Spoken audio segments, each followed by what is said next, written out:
ये रात के 1 बजे का वक्त था। तालाब के किनारे दो दोस्त बैठे हुए बात कर रहे थे। यार महेश, मेरी तो शादी हो गई, लेकिन तू अपने लिए लड़की कब देख रहा है? मुझे कौन लड़की देखने आने वाली है यार, मेरी ऐसी किस्मती का। तभी उन्होंने देखा कि काला लहंगा पहने हुए एक लड़की तालाब के किनारे आई। उसने अपने कपड़े निकाले और तालाब के अंदर उतर गई। उस लड़की का ध्यान इन दोनों की तरफ बिल्कुल भी नहीं था, लेकिन ये दोनों टकटकी लगाकर उसे ही देख रहे थे। चांद की रोशनी उसके गोरे बदन पर पड़ रही थी, तो वो किसी संगे मरमर के ताजमहल की तरह चमका रही थी। कुछ देर नहाने के बाद वो तालाब से बाहर आई और उसने अपने बदन पर कपड़े डाले। उसके बालों से पानी टपकने लगा और वो आगे कदम बढ़ाने लगी। अरे यार, मुझसे तो सब्र ही नहीं हो रहा, मैं तो जा रहा हूँ। ओ भाई, ऐसे जज्बाती होना ठीक नहीं है। अरे साले, तेरी तो शादी हो चुकी है, लेकिन मेरे लिए तो जज्बाती होना गलत नहीं है ना। ऐसा कहते हुए महेश अपनी जगह से उठा और उस लड़की के पीछे हो लिया।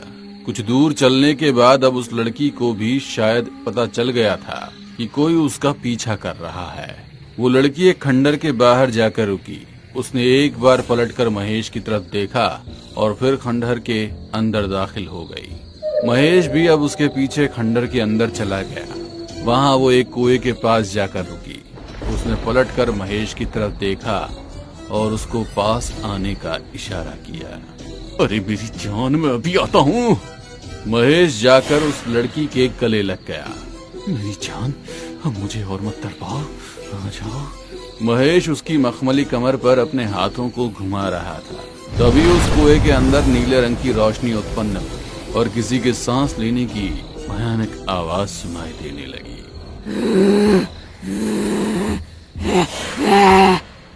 महेश उस लड़की से अलग होना चाहता था, लेकिन उसने कसकर महेश को गले लगा रखा था। उस कुएं के अंदर से एक बेहद भयानक पिशाची किसी छिपकली की तरह चलकर ऊपर तक आ गई।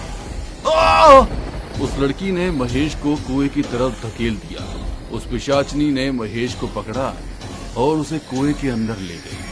वो लड़की कुएं को देखते हुए रहस्यमयी अंदाज में मुस्कुरा रही थी। तभी कुएं के अंदर से महेश का कटा सर और उसके साथ सोने के 2 सिक्के उछलकर उस लड़की के कदमों में आ गए। उस लड़की ने उस कटे सर को पैर मारकर एक तरफ धकेल दिया और उन सिक्कों को उठाकर मुस्कुराते हुए वहां से चली गई। कुछ दिन पहले नताशा घर के हॉल में इधर उधर चक्कर लगा रही थी और बार बार घड़ी की तरफ देख रही थी। पता नहीं ये कहाँ रह गया, ऑफिस तो 8 बजे ही खत्म हो जाता है। तभी धड़ाम से दरवाजा खुला और राजीव लड़खड़ाता हुआ घर के अंदर दाखिल हुआ। अरे क्या हो गया आपको? आपने शराब पी है? हाँ, पी है मैंने शराब। साला वो नीरज, उसने फिर से मेरा डिमोशन कर दिया। मन करता है उस साले को खत्म कर दूं। राजीव अपने कमरे में गया और धड़ाम से बेड पर गिर गया।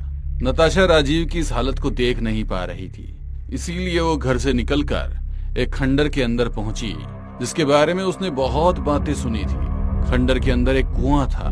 कुएं के पास जाकर उसने हाथ जोड़े और अपने घुटनों पर बैठकर बोली, मुझे पता है कि तुम्हारे पास धन की कोई कमी नहीं है। तुमने हमेशा से ही उन लोगों की मदद की है जिनका भगवान पर से भरोसा उठ गया। मैं भी उनमें से ही एक हूँ। तभी कुएं के अंदर से आवाज आई, मैं तुम्हें इतने सोने के सिक्के दे दूंगी कि तुम्हारी गरीबी अमीरी में बदल जाएगी। ये सुनकर नताशा के चेहरे पर खुशी झलक आई।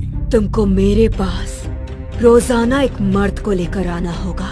मैं इस कुएं से बाहर नहीं आ सकती, इसीलिए अगर तुम मुझे भेंट देने के लिए यहाँ जवान मर्दों को लाती रहोगी तो मैं तुम्हें उसके बदले सोने के सिक्के दूंगी। जितना जवान मर्द होगा, सिक्के तुम्हें उतने ही ज्यादा मिलेंगे। ये सुनकर नताशा इस सौदे के लिए राजी हो गई। जो 2 सिक्के पिशाचनी ने नताशा को दिए थे, उसने उनको मेन डोर के सामने फेंक दिए। सुबह राजीव उठा तो बहुत ज्यादा टेंशन में था। उसने नाश्ता किया और तैयार होकर घर से निकला। 2 कदम बढ़ाने पर ही उसको लोन में 2 सोने के सिक्के नजर आए। अरे बाप रे! उसने एक सिक्के को पत्थर पर रगड़कर देखा तो उसकी आंखें चौंधिया गई। सोने के सिक्के? 2 सोने के सिक्के! इसने तो मेरी बहुत सी परेशानी दूर कर दी। मेरा सारा कर्जा मैं उतार सकता हूँ। राजीव उन सिक्कों को पाकर बहुत खुश था और उसे खुश देखकर नताशा भी खुश थी। रात को जब राजीव घर वापस आया तो उसके हाथ में शॉपिंग बैग्स थे। वो बहुत खुश था। उसने नताशा को गले लगा लिया और कहा, देखो जान, मैं तुम्हारे लिए क्या लेकर आया हूँ। नताशा उसकी खुशी की वजह जानती थी, लेकिन फिर भी उसने अनजान बनने की पूरी कोशिश की। राजीव ने उसे अपनी मनपसंद साड़ी पहनाई और फिर दोनों ने कमरे में जाकर प्यार भरे लम्हे गुजारे। तकरीबन 2 बजे के वक्त जब राजीव गहरी नींद में था तो नताशा ने उसका मोबाइल निकाला। उसने उसके मोबाइल से नीरज सर का नंबर लिया, फिर कमरे से निकलकर उसे कॉल लगाया। हेलो। हेलो नीरज सर, मैं नताशा बोल रही हूँ, राजीव की वाइफ। लेकिन तुमने मुझे कॉल क्यों किया? मैं आपसे मिलना चाहती हूँ, वो भी अकेले, और राजीव को हमारी मुलाकात के बारे में कुछ पता नहीं चलना चाहिए। ये सुनकर नीरज के चेहरे पर रहस्यमयी मुस्कान झलक आई। कुछ देर बाद नीरज की कार एक चौराहे पर खड़ी थी। तभी वहां पर नताशा आई। उसने नीरज को देखते हुए कातिलाना मुस्कान दी और बोली, आपने मेरे पति से नाराज होकर उसका डिमोशन करवा दिया। मैं बस आपकी नाराजगी को दूर करने की कोशिश करना चाहती हूँ। ये सुनकर नीरज का चेहरा खिल उठा और वो बोला, तो बताओ, तुमको अपने फ्लैट पर ले चलूं? हम वहाँ आराम से बातें कर सकते हैं। वहाँ नहीं, आपके लिए मेरे पास एक परफेक्ट जगह है। अब नताशा ड्राइव करने लगी और नीरज उसके बदन को निहारने लगा। नताशा ने कार को उसी खंडर के पास ले जाकर रोका। अरे, ये तो एक खंडर है। पता है, आप जल्दी से मेरे साथ आइए। ये कहते हुए नताशा कार से निकली और खंडर के अंदर चली गई। उसके बाद नीरज भी आंखों में वासना लिए उसके पीछे हो लिया। नताशा उसी कुएं की बाउंड्री पर जाकर बैठ गई और नीरज भी उसके पास पहुंच गया। यहाँ क्यों बैठी हो मेरी जान? क्या ड्राइव करके थक गई हो? ये सुनकर नताशा उठी और उसने नीरज को कुएं में धक्का दे दिया। नीरज कुएं की बाउंड्री पर हाथों के सहारे लटक गया और तभी कुएं के अंदर से एक नीली रोशनी उत्पन्न हुई। नताशा, मुझे ऊपर खींचो, मुझे ऊपर खींचो। ये क्या कर रही हो? तुम ज्यादा देर यहाँ लटके नहीं रह सकते। तभी वो पिशाचनी दीवार पर चलती हुई नीरज के पास आने लगी। मुझे बचाओ! नीरज ऊपर आने की कोशिश कर रहा था, लेकिन तभी उस पिशाचनी ने उसे पीछे से पकड़ा और उसे कुएं के अंदर खींच ले गई। और उसके कुछ देर बाद ही नताशा के सामने 2 सोने के सिक्के आकर गिरे। उन्हें लेकर नताशा घर पहुंची और इस बार भी उसने उन सिक्कों को फिर से घर की चौखट पर फेंक दिया। सुबह होने पर जब फिर राजीव को सिक्के मिले तो उसे बहुत खुशी हुई। उन्हें उठाकर उसने पॉकेट में डाले और ऑफिस पहुंच गया। ऑफिस में उसे नीरज की मौत की खबर मिली तो उसकी खुशी दोगुनी हो गई। उस दिन की शाम जब राजीव घर पहुंचा तो उसने खुशी के मारे नताशा को गोद में उठा लिया। नताशा, नताशा, नताशा, नताशा, मेरी जान, नताशा! अरे अरे अरे, क्या हुआ आपको?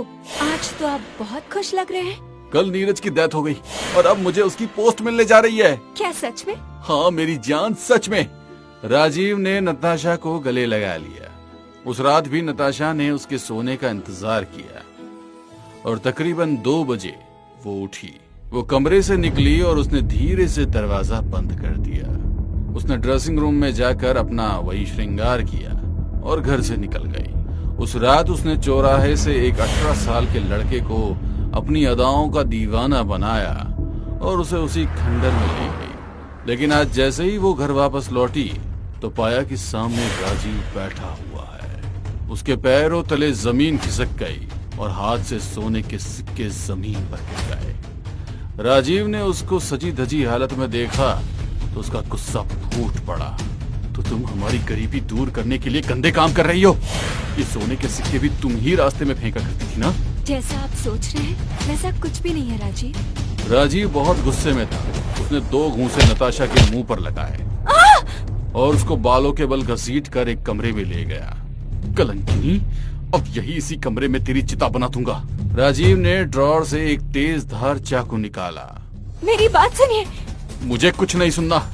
ये कहते हुए उसने एक ही झटके में चाकू से उसकी गर्दन अलग कर दी। उसके खून के छींटे राजीव के चेहरे पर आ गए और उसकी आंखों में अभी भी उसका गुस्सा परवान चढ़ रहा था। चारों तरफ सन्नाटा छा गया और एक भयंकर आवाज अब राजीव को सुनाई दी।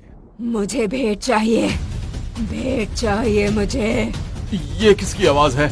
मेरी साधिका को मारकर तूने अच्छा नहीं किया। उसके चीखने की आवाज ऐसी थी कि राजीव के घर की सभी खिड़कियों के कांच टूटकर बिखर गए। राजीव अब बेहोश हो गया। सुबह उठा तो सब कुछ शांत था। नताशा की सड़ी लाश उसके पास ही पड़ी थी। वो सब एक सपना था, वैसा कुछ नहीं हुआ। वो जॉब पर गया और अपना काम करने लगा। दिन भर उसके साथ सब कुछ नॉर्मल था, लेकिन रात होते ही उसे वो भयंकर आवाज सुनाई देने लगी। तूने मेरी साधिका को मारकर अच्छा नहीं किया राजीव। मुझे भेंट चाहिए। कौन हो तुम? सामने क्यों नहीं आती? मेरी आवाज का पीछा करते करते मेरे पास चले आओ, वरना मैं तुम्हें जान से मार सकते हो। राजीव उस आवाज का पीछा करते हुए घर से बाहर निकल गया। काफी देर चलने के बाद वो उसी खंडर में कुएं के सामने पहुंच गया। कौन हो तुम और किस साधिका की बात कर रही थी तुम? तुम्हारी बीवी मेरी साधिका थी और तुमको सब कुछ बता देती हूँ। अब उस कुएं के अंदर से आती आवाज ने ही राजीव को सब कुछ बता दिया और पता चलते ही राजीव को एक बड़ा झटका लगा। वो अपने घुटनों पर आ गया और तहाड़े मार मार कर रोने लगा। मैंने मेरी बीवी को गलत समझकर उसे मार दिया। मुझसे कितना बड़ा पाप हो गया। पाप तो हुआ है, लेकिन अब तुम्हारी जान खतरे में है। तुम अब मेरी बीवी की तरह मेरे पास जवान लड़कियां लेकर आओगे।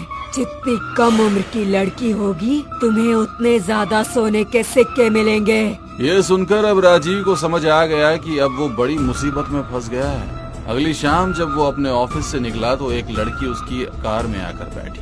अरे रश्मि तुम? हाँ राजीव, मुझे ये जानकर बहुत अफसोस हुआ कि तुम्हारी बीवी तुम्हें छोड़ के चली गई है। अब मैं कर भी क्या सकता हूँ? उसको प्यार तो बहुत किया था मैंने, पर अब रश्मि ने राजीव के हाथ पर हाथ रखा और बोली, अगर तुम चाहो तो मैं उसकी जगह ले सकती हूँ। ये सुनकर राजीव के चेहरे पर मुस्कान झलक आई और उसने गाड़ी आगे बढ़ा दी। अरे तुमने इस खंडर के बाहर गाड़ी किस लिए रोकी? मुझे तुम्हें कुछ दिखाना है जान, तुम्हारे लिए वेलकम गिफ्ट। ओहो, एक खंडर में वेलकम गिफ्ट। रश्मि राजीव के साथ उस खंडर में चली गई और कुछ देर बाद ही उसकी भयानक चीख फिजा में गूंज गई।